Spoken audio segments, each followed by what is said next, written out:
com enorme alegria que estamos aqui, dentro do evento, o 9º Fórum de Pesquisa, e nós queremos agradecer, né, a presença de todos, agradecer a presença ilustre do nosso convidado, professor doutor Marc Mathieu Munch, que nós temos a honra que ele vai trazer a conferência intitulada Circulação, Tramas e Sentido no Pequeno Príncipe, um modelo estético. E é uma honra ter, né, um convidado externo, um convidado deste porte, que vai trazer para nós todo o seu conhecimento, toda a sua cultura, e é verdade um momento assim que nos traz uma imensa alegria. E nós agradecemos imensamente a professora doutora Helena Bonito, que nos proporcionou este momento dentro do 9º Fórum de Pesquisa. E em nome da direção do professor Marcos, nós agradecemos também em nome da pós-graduação, em nome da professora Regina, e em nome da graduação, da coordenação do curso de Letras. Então, eu passo agora a palavra a esta organização, né, e que tenhamos um evento, né, maravilhoso. Muito obrigada.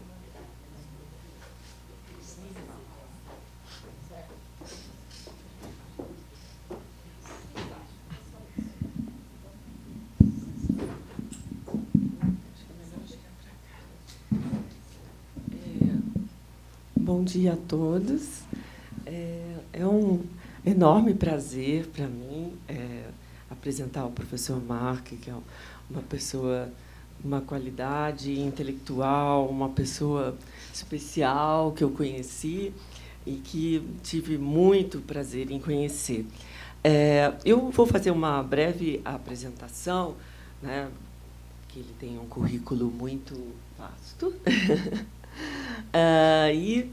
Depois ele vai falar um pouquinho do livro, mas eu também gostaria de mostrar para vocês, depois a gente pode passar, para o pessoal ver o livro que ele está lançando, né, aqui no Brasil.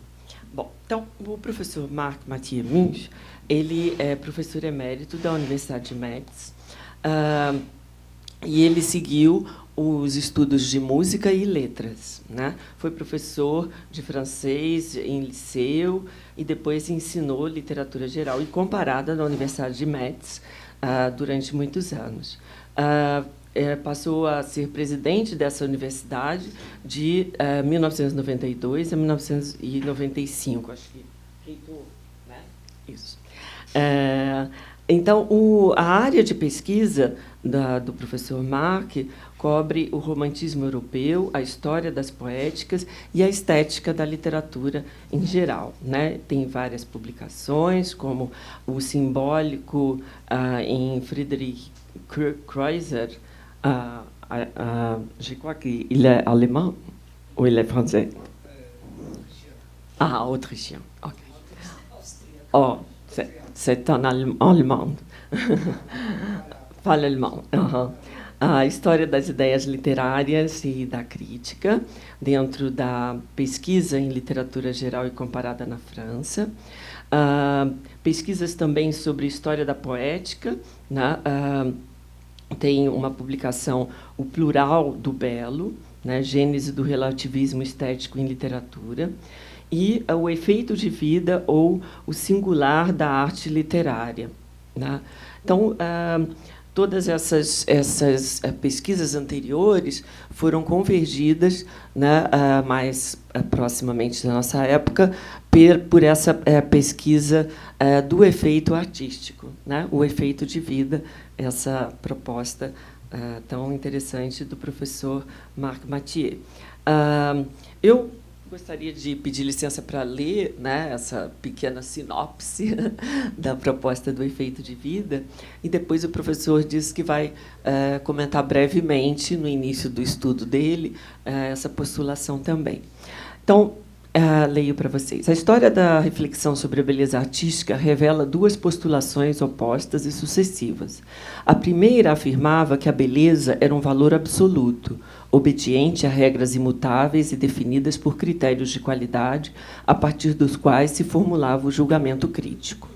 Todavia, essa postulação absolutista não pôde se sustentar quando a documentação, cada vez mais rica, proveniente de eras e culturas distantes, mostrou que obras obedientes a critérios diferentes suscitavam possibilidades idênticas de apreciação, ou seja, surgiu uma posição relativista. Como ultrapassá-la? Na verdade, ambas são insuficientes, pois a primeira quer, no fundo, aceitar apenas um estilo ou gosto. A segunda admite a pluralidade, porém, conduz à ideia de que tudo pode ser aceito. Não se pode comprovar nenhuma nem outra. Essa pesquisa constrói a dialética do plural do belo e do singular da arte, por meio da descoberta nas artes poéticas do mundo todo da invariante do efeito de vida. Essa postulação teórica demonstra como um pequeno número de condições indispensáveis pode impulsionar a arte em direção ao plural do belo. Então, eu deixo vocês com o professor Marc Mathieu. Muito obrigado.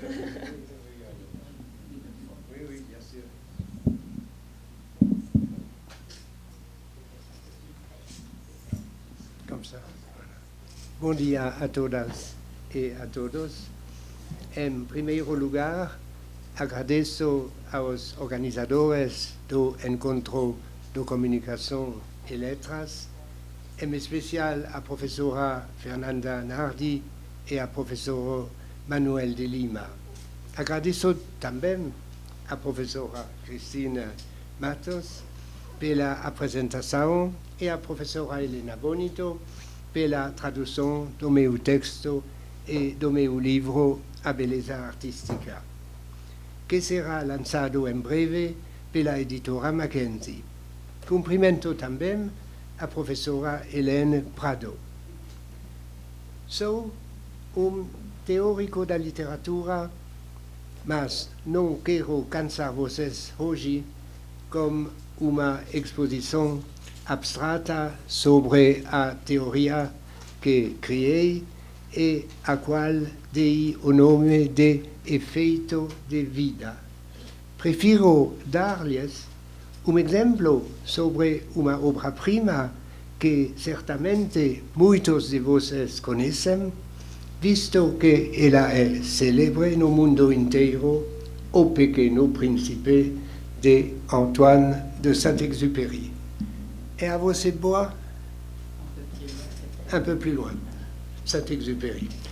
Para tanto, basta lembrar que a teoria do efeito de vida fundamenta-se na descoberta de uma invariante nas poéticas de todo o mundo.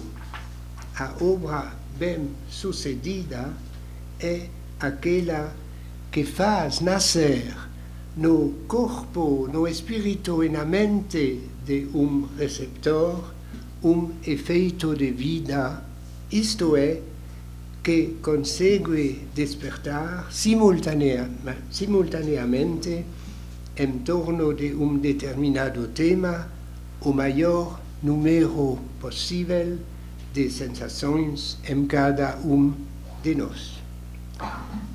Pois a obra-prima não é a que adiciona temas, eventos, imagens, até mesmo ideias interessantes, mas aquela que os combina perfeitamente ao todo do nosso espírito, despertando todas as suas facetas. Meu propósito será, inicialmente, rememorar o esquema da intriga. A seguir, descobriremos, de surpresa em surpresa, como Saint-Exupéry construiu sua obra e, última surpresa, como ele tinha consciência de ser tecelão excepcional. O Pequeno Príncipe é ese livro que conta o encontro entre aviador que aterrissou em accidente no deserto da África e criança, o Pequeno Príncipe, que teria caído de outro planeta. A guisa de introdução, o narrador, que é o próprio aviador, relata como as pessoas adultas o haviam dissuadido aos 6 anos de idade de uma bela carreira de pintor em benefício de uma profissão mais razoável. Ele, portanto, sozinho, uma bela manhã, no deserto, quando uma vizinha lhe apresenta subitamente uma pergunta incrível. Por favor, desenhe-me carneiro. Tais são as palavras que introduzem o mistério da vida do Pequeno Príncipe. Assim, os capítulos seguintes relatam por que o Pequeno Príncipe desejava o desenho de carneiro, como é seu planeta, o asteroide B612, que é pequeno e ameaçado pelos enormes baobás, e como é perigoso não fazer sua toilette todas as manhãs. Contam também o amor do Pequeno Príncipe por uma rosa tão maravilhosa, quando vaidosa e coquete, como ele a viu nascer, como ele a amou, mas também como ele finalmente a deixou. Essa é a primeira parte da história. A segunda parte apresenta os planetas visitados pelo Pequeno Príncipe desde sua partida. Ele encontrou diversos personagens, dentre os quais rei absolutista que não tolera desobediência, embora não tenha súditos. Homem de negócios que só sabe contar as estrelas que imagina possuir. Acendedor de lampiões que respeita velho costume, já sem razão de ser, e geógrafo que não pode escrever livro porque faltam exploradores. O Pequeno Príncipe finalmente chega à Terra. A terceira parte do livro relata como ele encontra sucessivamente uma serpente amarela, montanhas escarpadas, uma pequena flor de 3 pétalas, jardim com 5.000 rosas semelhantes à sua rosa e, enfim, uma raposa que o cativa, que ele também cativa e da qual ele recebe o segredo que todos os adultos deveriam conhecer e aplicar, só se bebem com o coração. Em seguida, o Pequeno Príncipe retoma seu caminho para encontrar as terras habitadas, em que é particularmente tocado por controlador de trens que lhe fala sobre o vai-vem dos homens e por vendedor de pílulas aperfeiçoadas que aplacam a sede e permitem, portanto, ganhar, coisa estúpida, 53 minutos por semana. Então, ele reencontra o aviador, torna-se seu amigo e obtém o desenho do carneiro, que deverá comer as ervas más, e pede uma focineira para que esse carneiro não coma a rosa amada.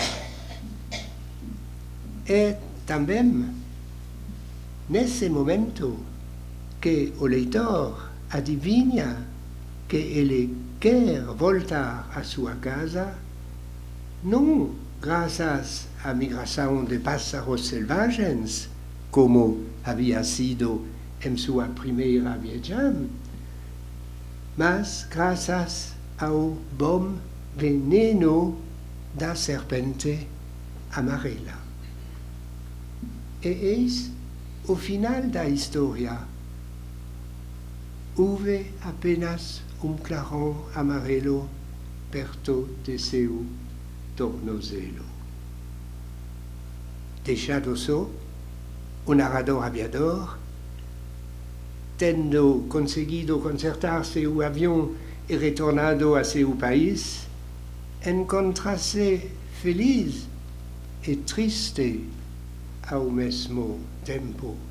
Feliz quando olha as estrelas, porque elas sorriem para ele, o mesmo delício riso de Pequeno Príncipe.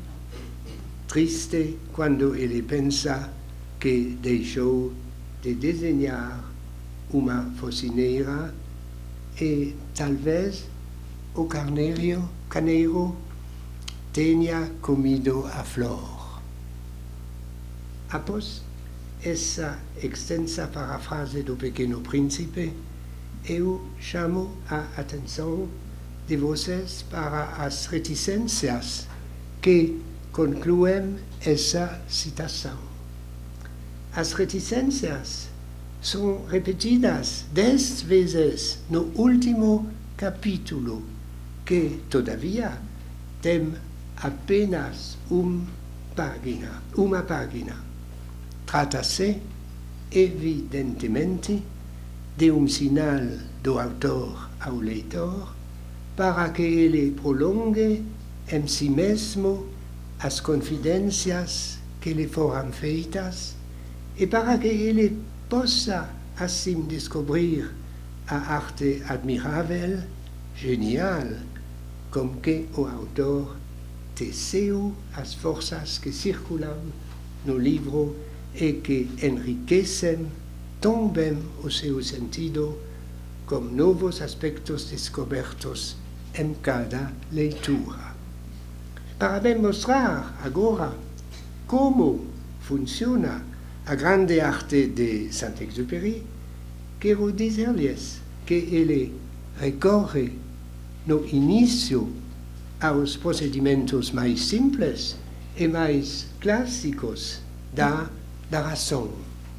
De fato, ele conta uma história que pretende verdadeira, dizendo, por exemplo, há uns 6 anos, ou estávamos no 8º dia da minha estadia no deserto devido à pane.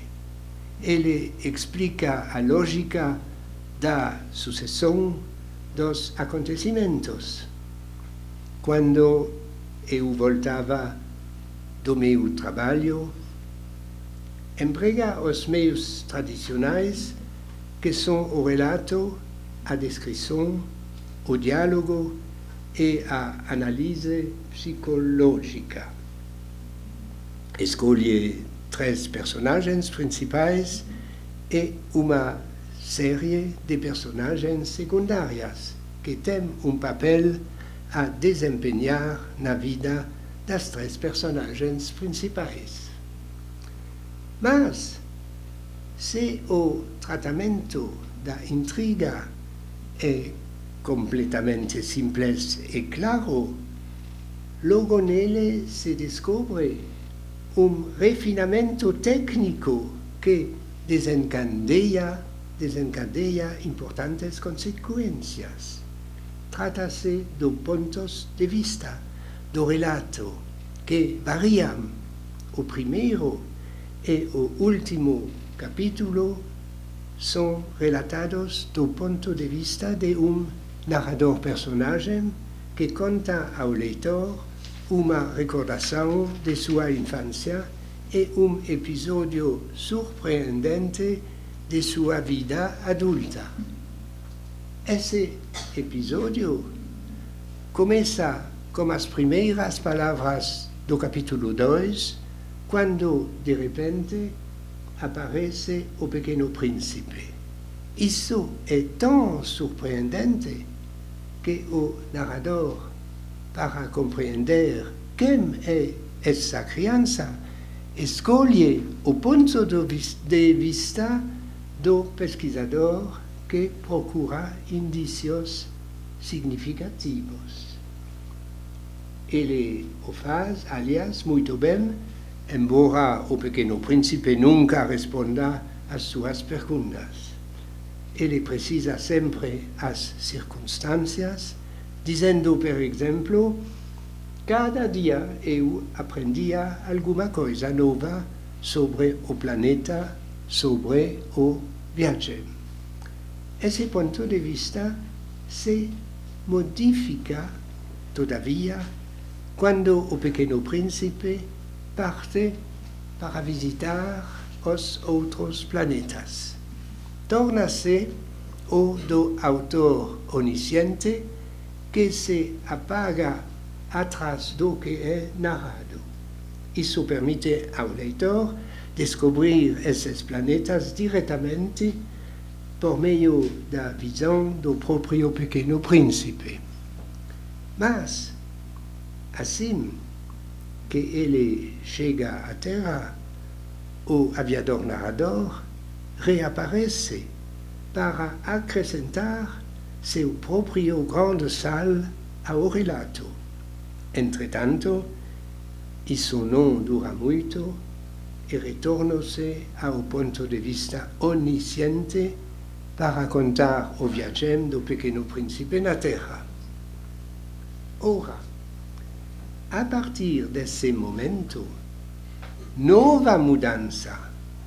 Temos o relato de narrador-personagem que vai durar até o fim do penúltimo capítulo. Pode-se afirmar que essas mudanças de foco contribuem de uma maneira bastante clássica para manter o interesse dramático do leitor. Isso é verdade, mas quero mostrar-lhes que essas mudanças são também intimamente entrelaçadas com a questão do gênero narrativo. De fato, o livro começa por relato que é apresentado como verdadeiro. O leitor, portanto, é inclinado a pensar que se trata de romance.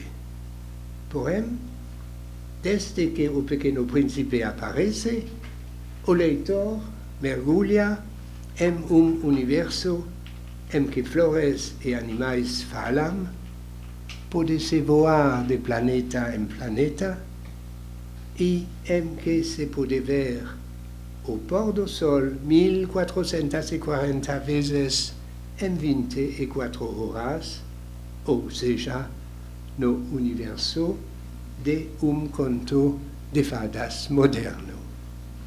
Mas, eis que narrador nega essa oscilação entre o real e o imaginário, pois ele tem lembranças verdadeiras dessa história. Ele apenas confessa que desejaria ter escrito conto de fadas e começar assim.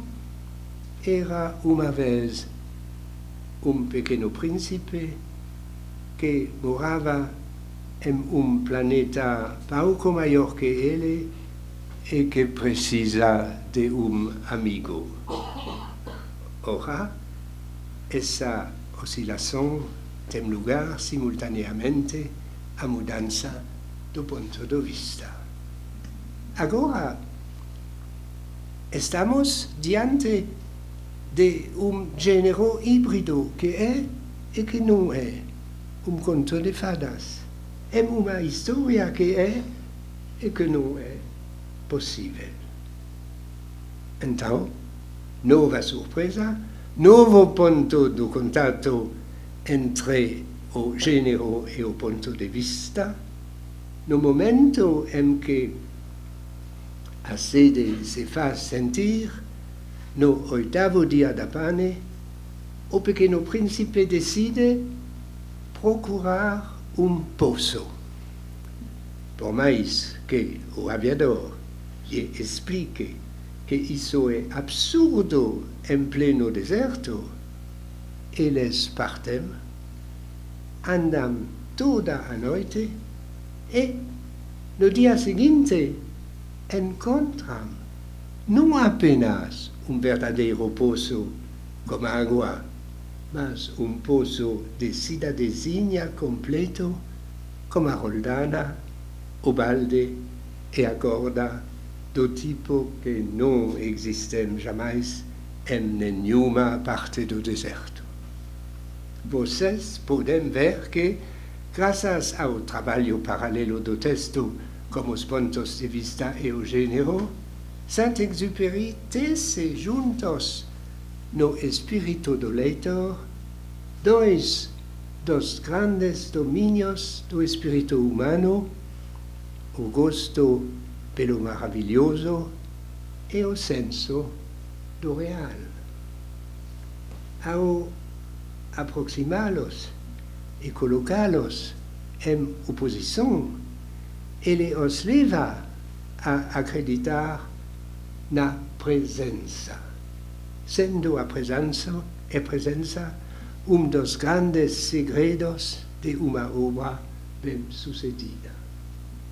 Veja-se, entretanto, que essa ambiguidade de gênero resulta num choque sobre a consciência humana espontânea diante da diferença radical entre a ficção e a verdade. No Pequeno Príncipe, isso se percebe nitidamente, sem choque. E se isso não choca, é porque o autor coloca todo o seu livro em uma atmosfera de humor que deixa passar as inverossimilhanças. Esse humor aparece já na dedicatória que vai não para Léo Vert, o grande amigo de Saint-Exupéry, mas para Léo Vert quando ele era criança. O humor aparece também no texto, por exemplo, quando o narrador explica, insistindo fortemente que, se ele teve sucesso com seu desenho de baobás, é porque ele estava inspirado pela urgência de prevenir as crianças sobre o perigo de se aventurarem em uma viagem interplanetária. Ocorre mesmo que esse humor se misture a assuntos sérios. No fim do livro, quando o aviador e o Pequeno Príncipe se separam, esse último lhe diz para consolá-lo: você terá estrelas que sabem rir. Essa frase é uma daquelas que entrelaçam a história verdadeira e a ficção feérica, a sabedoria do segredo da raposa e a impossibilidade de aproveitá-lo. De fato, tudo está em circulação nessa obra. Para dar apenas un ejemplo, vamos a explorar su sentido. O Pequeno Príncipe es célebre no mundo inteiro pelo ensinamento moral que a raposa dá ao herói e, por meio dele, ao mundo dos adultos. Só se vê bem com o coração. É uma receita de felicidade que circula em todo o livro.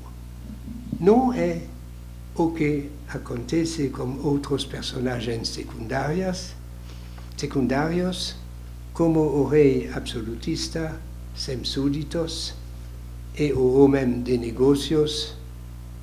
Eles não sabem aplicá-la, por isso são solitários e infelizes. Há, portanto, no Pequeno Príncipe, mundo em branco e preto, que estabelece o contraste entre o bem e o mal. Isto é, a vida egoísta e a vida pelo coração. Mas isso não é tão simples. Primeiramente, porque Saint-Exupéry os embaralha em duas personagens secundárias. A primeira é o acendedor de lampiões. Respeitando o regulamento, ele dá prova de sua correção moral, mas não tem a ideia de se revoltar contra a nova situação que esse regulamento criou e se torna infeliz. O outro exemplo é ainda melhor, é o do geógrafo, sábio que quer escrever livros de geografia, porém ele não quer viajar e não tem nenhum explorador. Mobiliza todo sistema de rigor científico que não serve para nada. Pode-se adivinhar, nesse caso, uma reflexão epistemológica possível sobre o valor relativo da ciência. Depois, porque o valor do coração se mostra difícil para fazer viver a história do Pequeno Príncipe e da Flor, eles têm, como diz graciosamente o texto, dificuldades. Entretanto, após haver encontrado a raposa, o Pequeno Príncipe decide retornar ao seu planeta, porque ele compreendeu que é responsável por seu amor. Nesse momento, final feliz é possível. Mas vejam o que faz então Saint-Exupéry. Incorpora, tece nessa possibilidade dois terríveis perigos de morte. Imagina que o carneiro poderá ter comido a rosa e leva seu leitor a se perguntar se o veneno da serpente é o bom meio para o reconduzir a seu planeta ou, ao contrário, para matá-lo. Nesse ponto, nosso autor passou a questionar o ensinamento da raposa. No desfecho de sua história e a engajar o leitor em uma série de reflexões, não haveria, acima das boas regras de convivência, uma condição humana que as torna irrealizáveis. Também, o final do texto nos deixa na nostalgia profunda de uma felicidade que poderia ter sido, mas que não foi, apesar das consolações que se encontram no texto. É o sentimento complexo, mas poderoso, de uma consolação dolorosa ou de uma sabedoria triste. Ora, ao olhar mais de perto para o texto, descobre-se que esse sentimento, que é bastante forte em muitos leitores, foi preparado por Saint-Exupéry não apenas no nível do fundo, mas também no nível da forma, pelo desejo de criar mudanças de humor durante as quais as personagens passem da alegria à tristeza. Faz-se facilmente a demonstração em detalhes do texto, mostrando todas as mudanças de humor nele relatadas. Concernem igualmente aos personagens, aos leitores e ao próprio autor.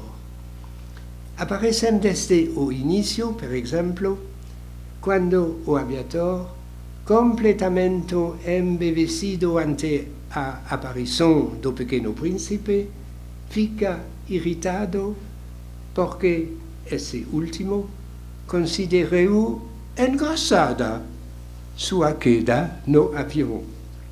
Isso ocorre cada vez mais à medida que o relato se aproxima do fim que é preparado desse modo.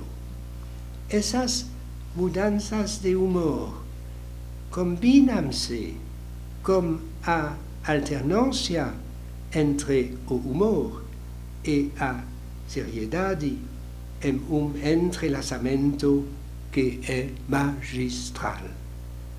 Se pinta todo o texto em duas cores, uma para simbolizar as reações positivas e outra para as reações negativas, mostra-se claramente uma perpétua oscilação de humor.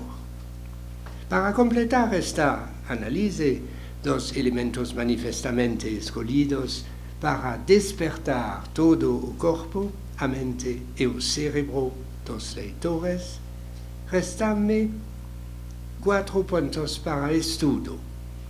O primeiro concerne a flor, que representa a mulher amada, sua beleza, sua fragilidade. Saint-Exupéry joga, ao mesmo tempo, com 2 vocábulos, o da mulher e o da flor. Afirma, por exemplo, ela se vestia lentamente, ela ajustava suas pétalas uma a uma. Outro simbólico admiravelmente escolhido é o do deserto. Ele figura, ao mesmo tempo, a beleza, a solidão, a tristeza. Se o leitor não o sentiu, Saint-Exupéry o retoma em uma última imagem, comentando-a da maneira mais clara. Esta é, para mim, a mais bonita e a mais triste paisagem do mundo. É a mesma paisagem da imagem anterior, mas eu a desejei uma vez mais para mostrá-la melhor.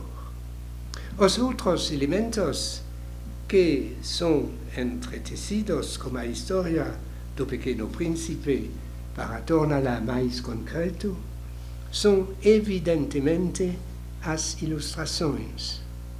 Além dos toques de humor, que elas contem, e do que já falei, lê-se a pureza de sua alma nas linhas puras de sua face, nas atitudes de seu corpo e na harmonia das cores.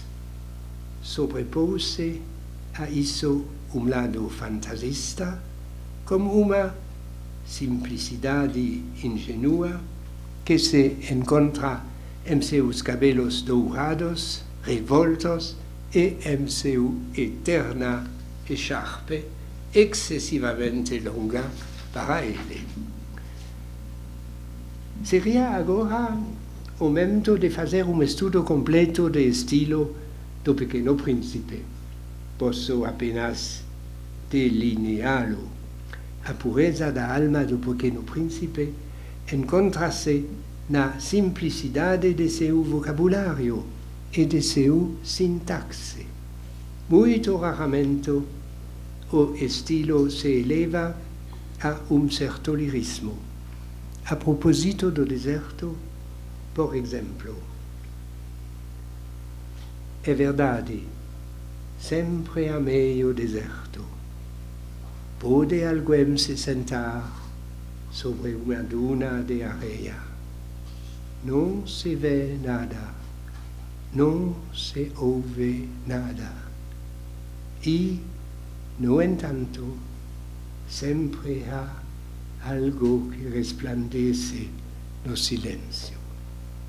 Se Saint-Exupéry recorre apenas raramente a efeitos de estilo, é porque ele sabe que toda a atenção de seu leitor já foi conquistada graças à rede de confidências que sustenta como forro todo o livro.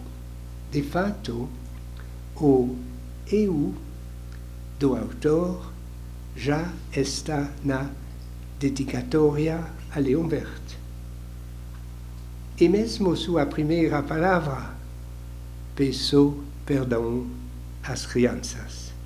E esse eu retorna com força em grande parte do livro, que é parcialmente redigido em primeira pessoa, como se fosse uma confidência. Saint-Exupéry dirige-se diretamente a nós, dizendo, por exemplo, vivi assim, sem ninguém com falar verdadeiramente. Até que, há uns 6 anos, tive problema no meu avião no deserto do Saara. Em suma, para resumir tudo o que precede, vê-se que Saint-Exupéry desperta todas as facetas da alma humana, pois ele nos conta, em 27 capítulos curtos, a história concreta e feérica, ao mesmo tempo, de encontros amorosos e amigáveis que se passam em quadro terrestre e extraterrestre, conseguindo, além do mais, desenvolver uma moral e comprová-la. Toda a condição humana está presente.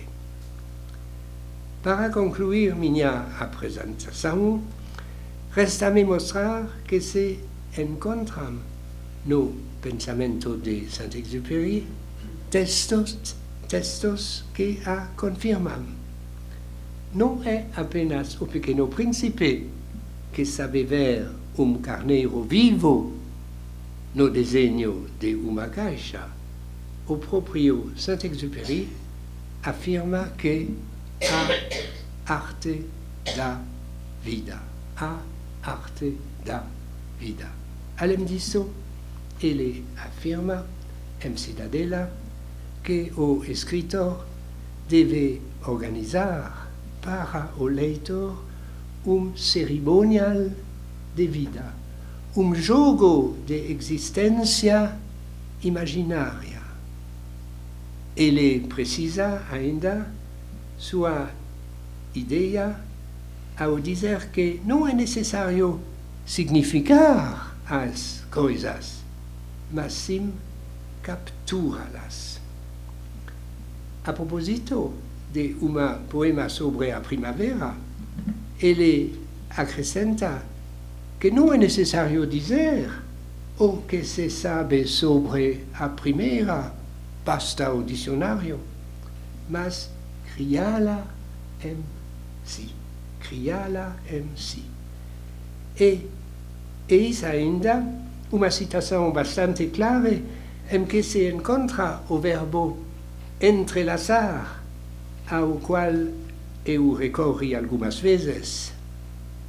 Posso entrelaçar uma palavra qualquer a outra palavra, dizendo, por exemplo, sabres de neve, como armadilha para uma doçura impossível de formular, e não se trata aqui nem de neve, nem de sabre. Uma última palavra. A definição do valor de uma obra de arte pela ressonância geral dos elementos, pela tessitura geral, pode surpreender e até chocar, na medida em que parece explicar o sucesso por uma única palavra. De fato, há outras na teoria de efeito de vida, que são o material incitador, as formas vivas, a abertura, a coerência e o gênio do criador, que não são o tema desta conferência. E, todavia, a arte de criar um grande nó de ressonâncias recíprocas talvez seja o modo mais profundo, misterioso. Nesse sentido, a obra de arte seria como o universo inteiro, todo em que, segundo Charles Baudelaire, os perfumes, as cores e os sons se correspondem. Les parfums, les couleurs et les sons se répondent. Obrigado.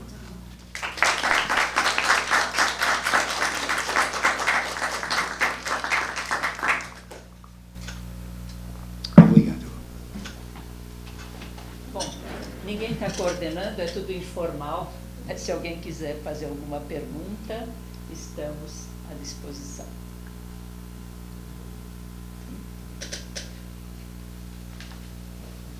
Eu gostaria de fazer uma pergunta. O Pequeno Príncipe fez parte da minha adolescência e era praticamente leitura obrigatória nas escolas. Eu gostaria de saber hoje, na França, qual é a recepção do Pequeno Príncipe entre os jovens. Comme les jeunes en France, aujourd'hui, lisent et reçoivent le Petit Prince.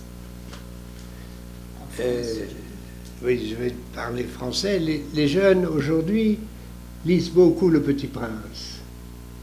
Ils ne le lisent pas toujours bien, parce que Le Petit Prince est devenu trop célèbre.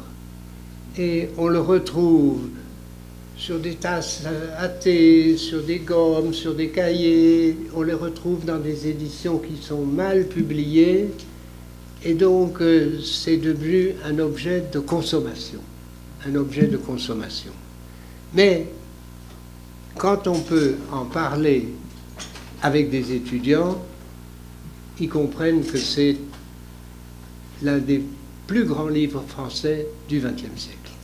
Bom, traduzindo ligeiramente, lê-se bastante ainda, mas nem sempre se compreende, porque o Pequeno Príncipe virou um objeto de consumo em canecas, pratos, borrachas, e todos nós temos alguma coisa, eu acrescento, todos nós temos alguma coisinha de Pequeno Príncipe, e em todo caso, a obra resiste como uma das grandes obras da literatura francesa. Sim.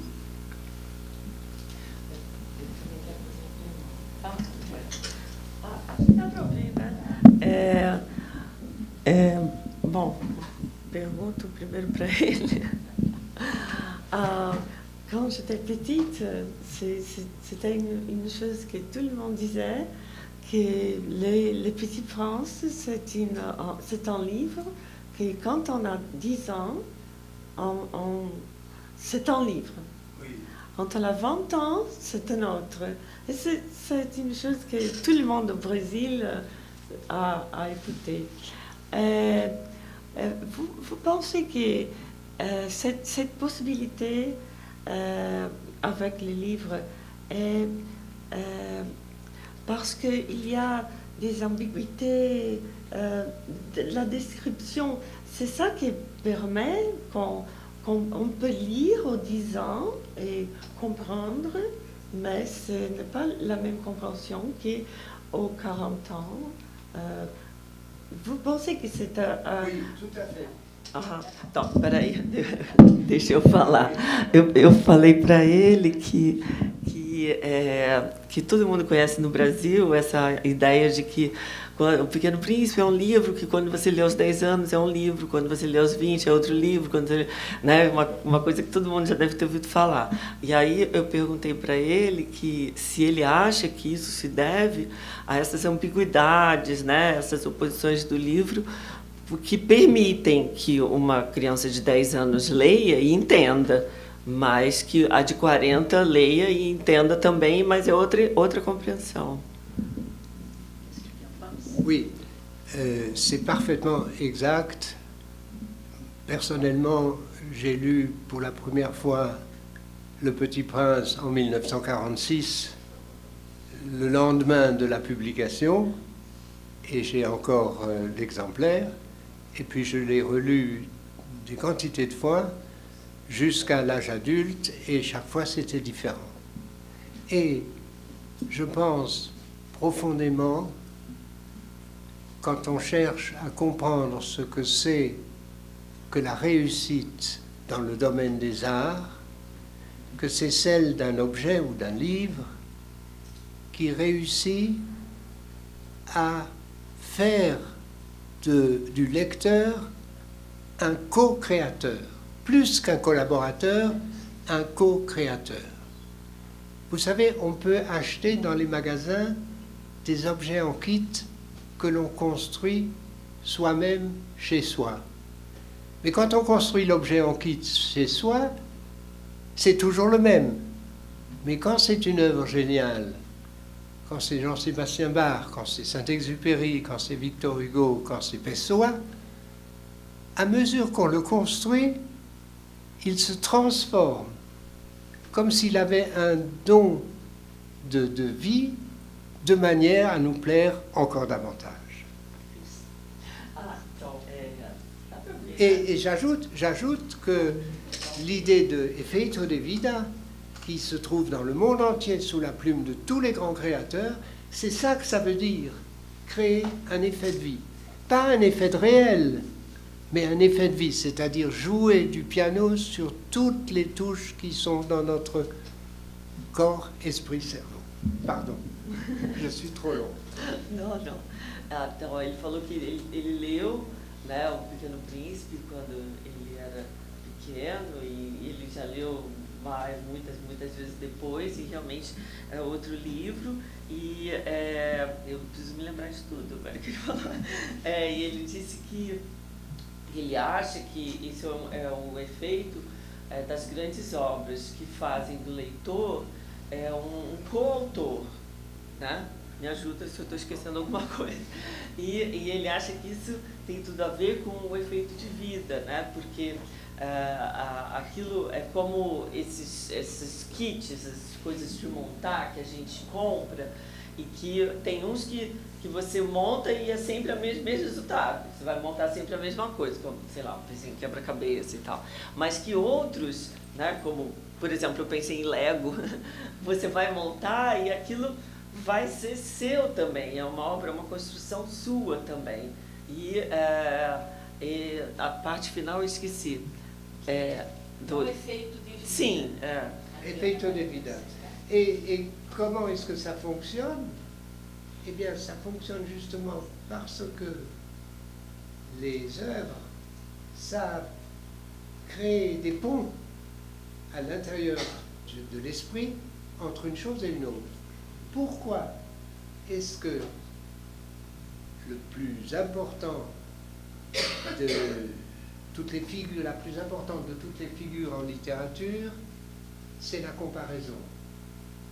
C'est parce que on dit une chose et en même temps on dit une autre. On intéresse une partie du cerveau-esprit et en même temps on en intéresse une autre. Et que fait Saint-Exupéry? Il noue tout le temps, il dit une chose et sans qu'on s'en rende compte, en même temps il en touche une autre. Et c'est ça qui fait finalement cette impression miraculeuse de la co-création. Então, Excusez-moi. não, tudo bem.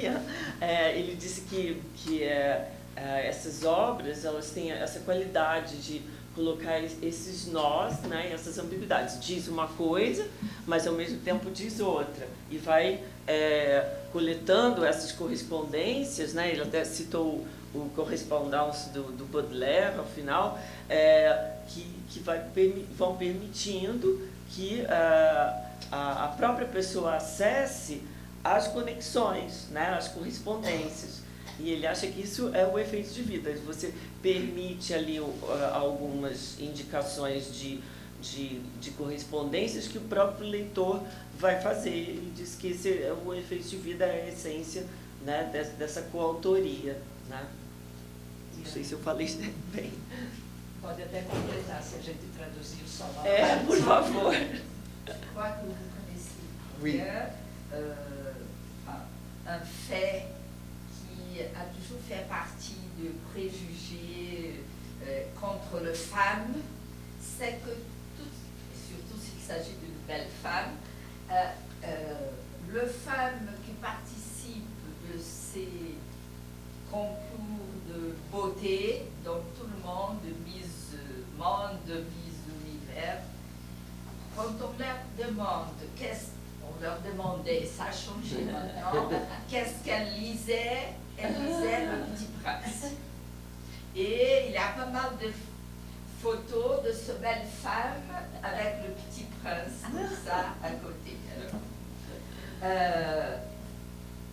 Et à cause de tout ça, je vous remercie beaucoup de cette lecture belle, compétente que vous avez faite du Petit Prince et qui montre que cette simplicité d'une œuvre qui, à cause de ça, devait plaire aux femmes, ça, n'est qu'une mauvaise lecture de l'œuvre. Oui. Et que sa richesse vient de toutes ces stratégies, procédures et choses que vous avez très très bien montrées ici. Merci beaucoup. Merci beaucoup. Et en plus, Peraí. oui, tu traduis. Eu disse a ele que ele já deve conhecer isso, que está ligado aos preconceitos contra a mulher, ou em relação à mulher, que todas essas Miss Universo, Miss Mundo, quando perguntadas, no tempo que esses concursos eram famosos, quando perguntadas o que elas gostavam de ler, todas respondiam O Pequeno Príncipe. Certo? E mesmo tiravam fotos com o livro ao lado e tudo isso. E que, portanto, a gente precisa agradecer essa leitura bonita e competente que ele fez do Pequeno Príncipe, que mostra que essa simplicidade ela só existe nas más leituras da obra e que ele mostrou para a gente todas essas estratégias, esses procedimentos que fazem uma certa riqueza literária, fazem a riqueza literária do Pequeno Príncipe. Et en plus, il y a dans le livre quelques traits qui sont machistes. Je ne sais pas comment on dit. Machistes. Parce que elle est très jolie, la rose, mais elle est superficielle. Et elle n'est pas capable, parce qu'elle aime jouer avec lui, elle n'est pas capable de lui dire « je t'aime ». Et ça, je n'en ai pas parlé, parce que ça c'est pas très important dans le livre. Ele disse, mas que apesar de tudo, dentro da obra há um traço machista, porque a Sim, rosa machista. é linda, a rosa é linda, mas é superficial e não é capaz de dizer eu te amo. Te amo. Oui. Alguém mais? Poucos dados. Quero agradecer a presença de todos vocês. Muito obrigada em nome da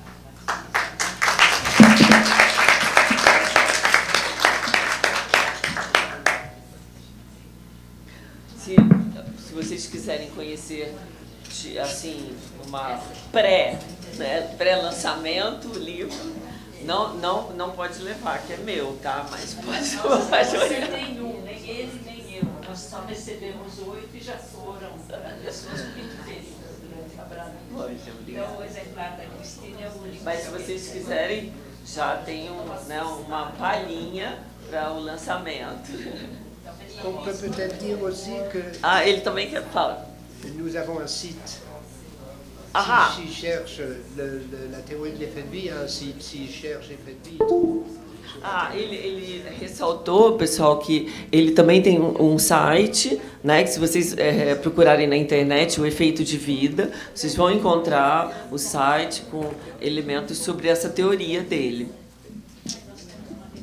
E também uma revista. E como que se chama? É uma revista internacional? Nossos comerciais, até para quem quiser apresentar artigo, é a Revista de Arte e de Arteologia, Revue d'Art et d'Artologie. Ela é publicada em Paris com o ISSN da Biblioteca Nacional e está indo para o 3º número, ela é anual, então não pontua grande coisa por enquanto, a equipe é pequena. Mas nós já temos colegas daqui, o professor Daniel de Tomás já publicou na revista e é uma publicação aberta, pode-se publicar também em português. A gente tem colegas do mundo árabe, a gente só pediu para eles não publicarem em árabe, mas a gente publica em português, italiano, francês e inglês, tá bom? Só isso, gente.